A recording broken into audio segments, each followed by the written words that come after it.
themselves between parents and our children. My dad is a state senator in Hawaii right now, but the first person in our family who got involved in politics and ran for office was my mom when she ran for the Board of Education in Hawaii. Both she and my dad are teachers by trade and training, but what's interesting about this wave of insanity that is crossing our country with the kinds of things they are trying to indoctrinate into our kids, this was something that my mom saw was starting to happen in Hawaii over 20 years ago. And so she and my dad were small business owners. We had a family restaurant at the time, and she decided, much like Tudor Dixon, as a mom, she had to step up to do her part. It was a statewide race. It was a tough race. We went out and we were campaigning, much like people are now, to protect our kids.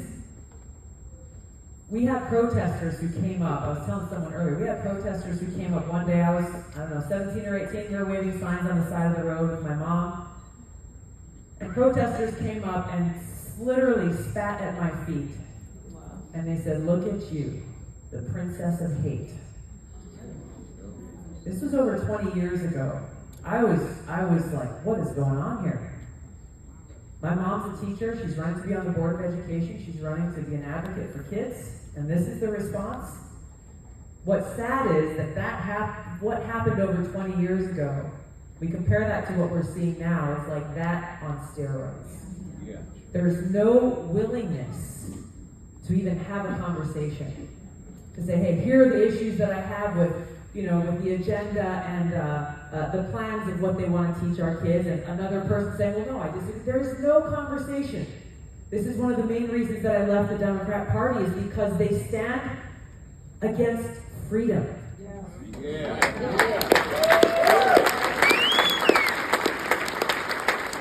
Even within the Democrat Party, the party of President John F. Kennedy, the party that used to be the Big Ten Party, inclusive, standing for working people, standing for families, standing for individual freedom, civil rights, and civil liberties. They stand for none of that today. Right. And even worse, they are spending their time and energy trying to undermine all of those things that they used to stand for. This is what is so dangerous, and this is what we are facing in this election, both here in Michigan and across the country. A clear contrast and a clear choice between those who hate our Constitution and hate freedom, those who are so condescending that they believe that if you don't stand with them, then you're stupid and ignorant. Right. Yeah. And refusing to debate on the issues, instead resorting, as they did with me when I was a teenager, to name-calling, lies, and smear tactics. They're undermining the fundamental foundation of this country. And that's the choice that we have between that insanity that stands against everything that we are as Americans in this country. Forget left, right, Democrat, Republican. They are standing against what it means to be an American and why we love this country so much. The choice is between, as Ronna said, the crazy and the common sense. Yeah. Right. This is why I'm here for Tudor Dixon. Yeah.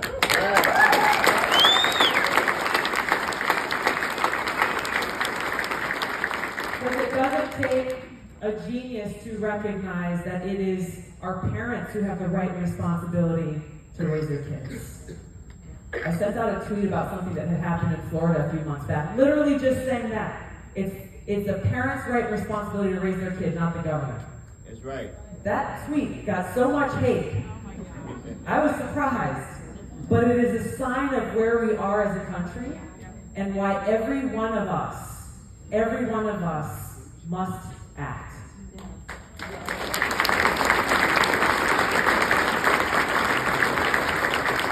It is times like these when we're surrounded by chaos and divisiveness and darkness, and sometimes so easy to fall into a place of helplessness because we feel like, hey, we're just parents, or we're teachers, or we're just people in our communities standing up against big media, big government, and now big government weaponizing, politicizing agencies like the Department of Justice and FBI and Homeland Security directly to target parents who are saying, hey, I just want to make sure that I know what kind of education my child is getting. Yeah.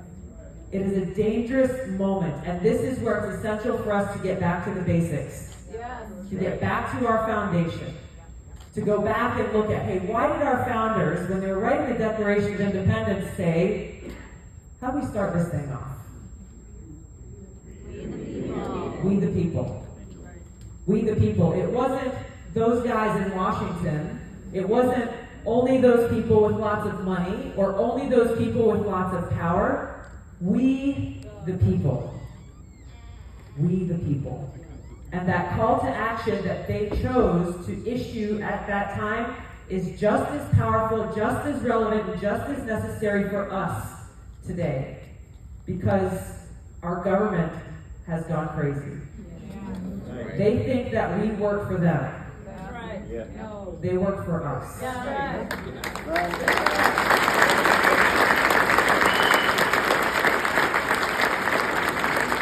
They take us for granted, they lie to us, they think we're stupid. Their power only exists if we allow them to have it. That's right. In this election, in 9 days, we need to make sure that our voices are heard loud and clear. That we, the people, will bring about a government that is of, by, and for the people. Yes.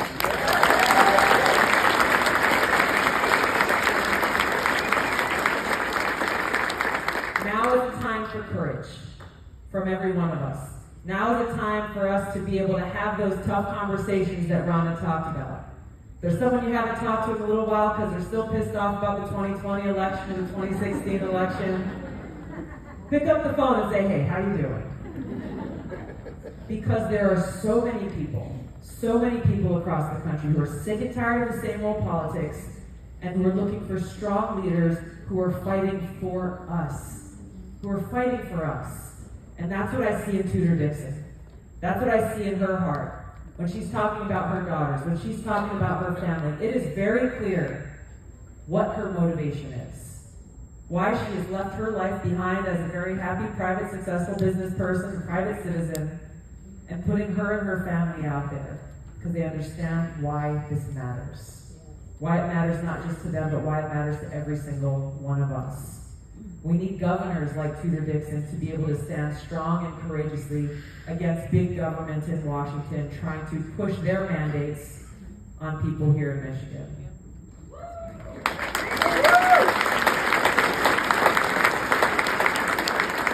It is times like this that calls strong leaders to act.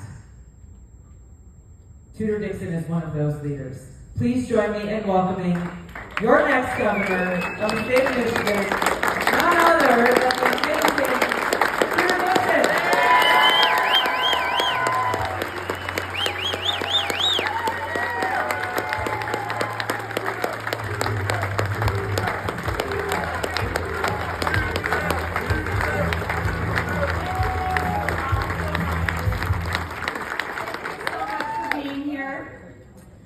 Announcement to make. Gretchen Whitmer has changed the number of days in a month. 29 to 31, it's now 100. You may or may not have seen we had a little debate recently.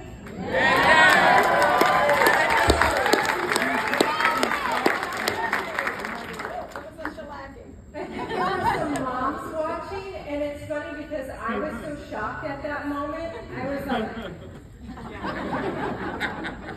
and thankfully she kept talking because I needed a minute to recover. I'm like, how could that? And I thought, no, that couldn't be. And then when I went out on the campaign trail, I had people come up to me and they said, when you said that there was inaudible gas, there was. But it was our kids in the room going, we were out of school longer than 3 months. I mean, and think about this. We had schools shut down this year. Yeah. I think that's the shocking thing to people. Like, I tell people outside of the state that, and they're like, yeah, right. I'm like, no. That was Michigan. It's a very dark time here. And that's serious. When we look at what happened to our kids, there was an article in the Washington Post, and they said that Michigan has lost 3 decades of reading progress. And here you have, did you hear that Barack Obama was here yesterday? At a Detroit public school, and Lieutenant Governor Garland Gilchrist came out out and he said, "We believe every child deserves a great public education, and that begins with taking care of the adults." So one thing that was notably missing from all of their speeches was the word parents. And that's what we're fighting for. We want to make sure that parents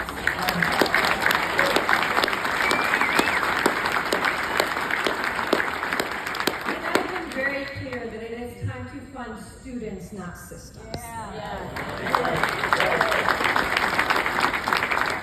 have the opportunity to talk about some of the things that are happening in schools and talk about what we're going to do to get kids back on track. And I still haven't heard from Gretchen Whitmer what she's planning to do. Because we have surrounding states that were closed for close to as long as we were, like 60 days. And they already have tutoring programs. They immediately put in tutoring programs. They understood that our kids were going to lose a future if they didn't get into these schools really quickly. Of course, they knew that we had gone through a crisis, and a crisis needs crisis management. That's not existent in the state of Michigan. That's right. So she stands up there, and no one holds her accountable. So what are you going to do to get these kids back on track? We got our reading scores back from the spring. Nearly 60% of our third graders failed. Wow. I had a reporter one day saying to me, "You're like really hung up on this third grade reading thing?" And I said, "Yeah, kind of." And she said, "I mean, don't you think there are just some kids that aren't going to read by third grade?" And I said, "Which ones do you want that to be?" Right. You pick the ones. And then she was really quiet. I said, "I don't have a lot of parents coming up to me these days and saying, that reading thing you're talking about, we don't do that in our house. We're not doing the reading." Because the fact of the matter, that's really the core part of our problem here in the state of Michigan. Because from kindergarten to third grade, you are learning to read. From third grade on, you are reading to learn. So you miss that crucial step, and then you can't unlock the door to the rest of the information you need to know in life.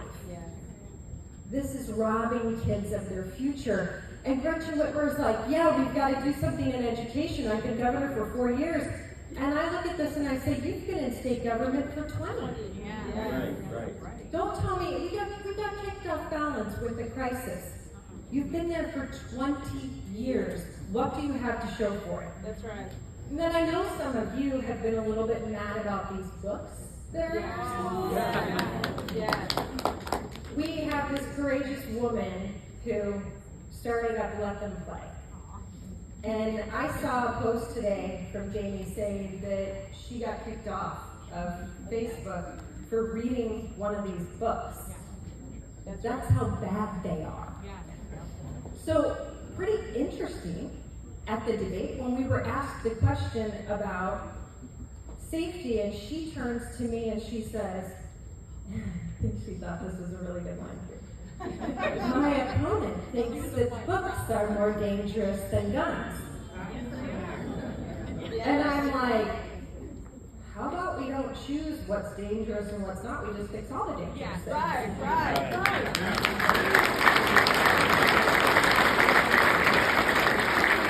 But I think the most disturbing part of that statement is that Michigan had a school shooting at Oxford. Gretchen Whitmer was the governor at that time. What has she done? Nothing. When that happened, she said, "I think we need to have a discussion." But you heard her attack me on my plan to harden our schools, make sure we have one entry point, make sure that we have the mental health services that we need, make sure that people are trained on site. You heard her attack that plan and come out and say she wants to have armed security guards in our schools, and I want no guns around our kids. And I thought to myself, do you think she tells the state police to blow bubbles at people that are coming at her? Or do they get bullets? What's good for her, for some reason, isn't good for our kids. Rules for the good. That's exactly right. We remember Rules for Thee quite well. I want to take you back to a time when we had Gretchen Whitmer coming out, and you know, it's like a daily basis. You get to see all the different leather jackets.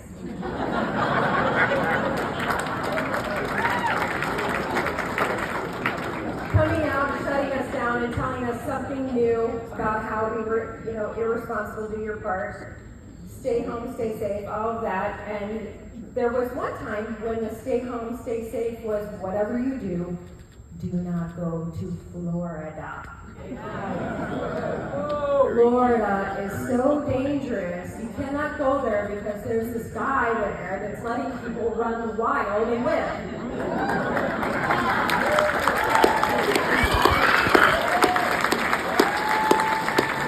So don't do it. Do not go there. I mean, this went on for a couple weeks. We were told, you know, don't go to Florida. And then there's like pictures of her staff coming out on the beach down south. And then sure enough, she took a private jet down to Florida. It's like, well, I was on a private jet. Okay. So then the worst part to me was that she came back and she said, and it was, I mean, it really does remind me of that crooked smile. Our kids were out for 3 months. She came back and she said, my father was sick. And if I didn't go to see him, the Republicans would say I was a bad person for that. And I thought, you know how many people we have that were sick? Yes. You know how many people we need to see? Yes. All right. You know how many parents were locked away from their kids that were sick? You know how many kids were locked away from their parents? You know what I went through? My grandmother was in a nursing home, and she was healthy. But this governor locked us out. We know you don't lock seniors away from their families. That's right. That's right. And Gretchen Whitmer did.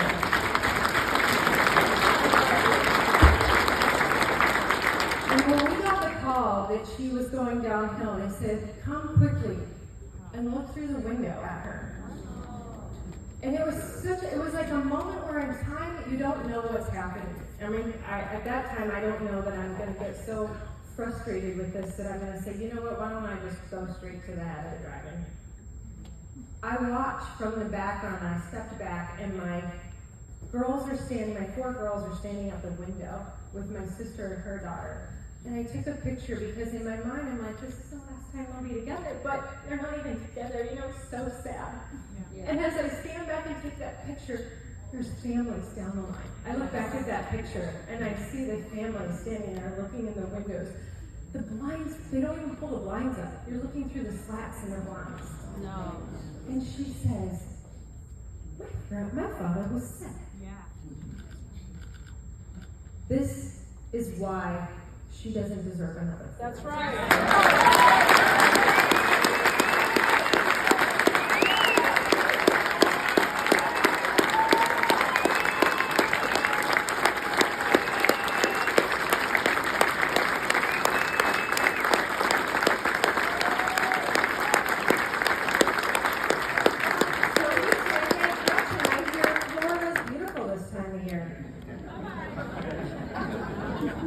Sure, she can find another private jet. Right.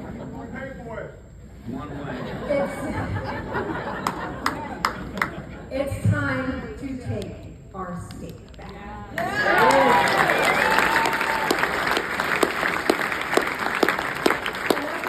You're not going to fight to have your rights in the education. You're not going to fight as parents. You're not going to have to pay $400,000 to FOIA the information that's happening in your classroom. We have the Parents' Right to Know Act. And we want to make sure that you can click on your child's classroom at their website, see what books are in their classroom, see what books are in their library, find out what trainings the teachers had, and see the class syllabus. The things that are happening right now, and the fact that Gretchen Whitmer will not address them, the fact that our Department of Ed comes out and says teachers should ask the students what their name, what name they want to be, what their gender is, what their pronouns are, and then not tell mom and dad, and you've never seen anything like it. But don't forget when the Michigan Democrat Party put that notice up on Twitter and Facebook that said parents don't have a place in their child's education, they meant it. There was just a snafu because someone was like, that's actually not legal. And then the Twitter people are like, take it down. We don't want people to see what we really think. Don't forget that's what they really think. Yes. We are going to make sure that they cannot do this stuff. But the worst part about this training is that they say, don't tell mom and dad if the kid is suicidal or considering harming someone else. Because in this situation, they're saying that you as mom and dad are dangerous to the child. I'm a mom of 4 kids. It makes me crazy, the thought of someone knowing my child's in some sort of pain and refusing to talk to me about it. Yes. It's so crushing. It's very similar to watching my grandmother be alone. How could you do this to us as parents? No way. So we're not going to stand for that anymore. We're going to absolutely make sure that our kids are protected in schools. And if parents want to do something different, you're going to have that choice.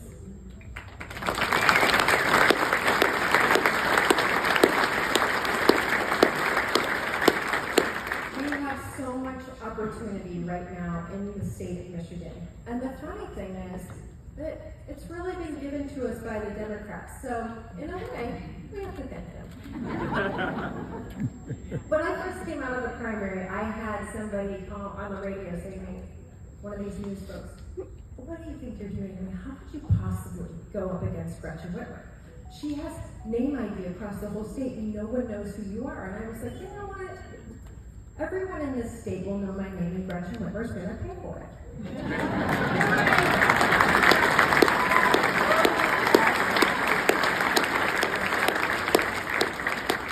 For a while, some of you were sending us messages like, you're not advertising, you're getting crushed.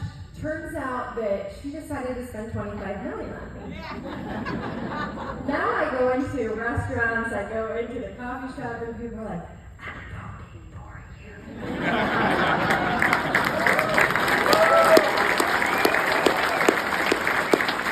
And after that, I'm always like, it was a pleasure doing business, big So sometimes their tactics backfire on them, and this is our opportunity. This is the time for moms and dads. This is the time for grandmas and grandpas. This is the time for our kids to thrive. We can bring back education in this state. We can make sure that every kid reads. We can make sure that every kid has a safe neighborhood to play in. We can make sure that our businesses are never closed down again, and we reduce regulations so that anyone can start a business and they can thrive in the state of Michigan. But you've heard the message. We need you.